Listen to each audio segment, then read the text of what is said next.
बोलिए प्रेम से देवघर वाले बाबा की जय। Presented by Rana recording studio Dighi Jamui.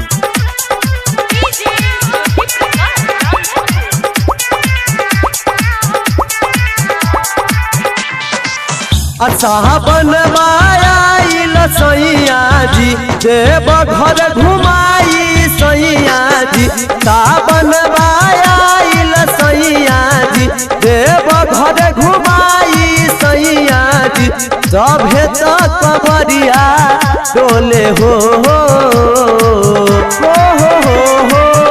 रहिया चलत सब कमरिया डोले गाना चिलम बम बम बोले हो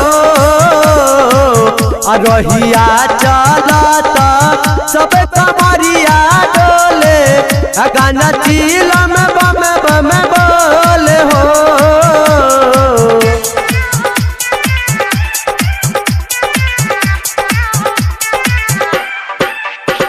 presented by Rana recording studio Dighi Jamui. गेरुआ कलर साड़ी हमरा के किना दे राजा बेल के पतैया अड़हुल जाके तू लिया द ताजा। जाके तू लिया द ताजा जाके नहाइब धोइब सेट करी अब जनी लेट करहो। फूलल के बाड़े देव घरवा के भोला से भेंट करहो। चहलल जाई होले होले हो रहिया चलत सब कमरिया डोले गाना चिलम बम बम बोले हो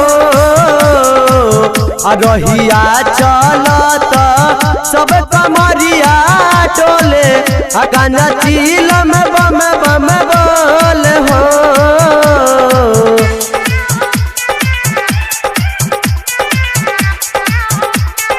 presented by Rana recording studio Dighi Jamui.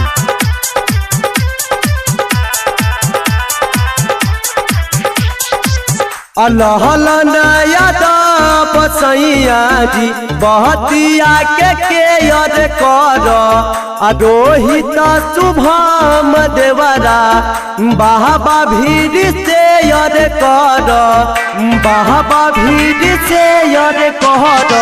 सब दुख दूर होई मनवा के पूरी सपना मानु हो मनए सैया मोर कहना मानु गाबा भजन मानु हो।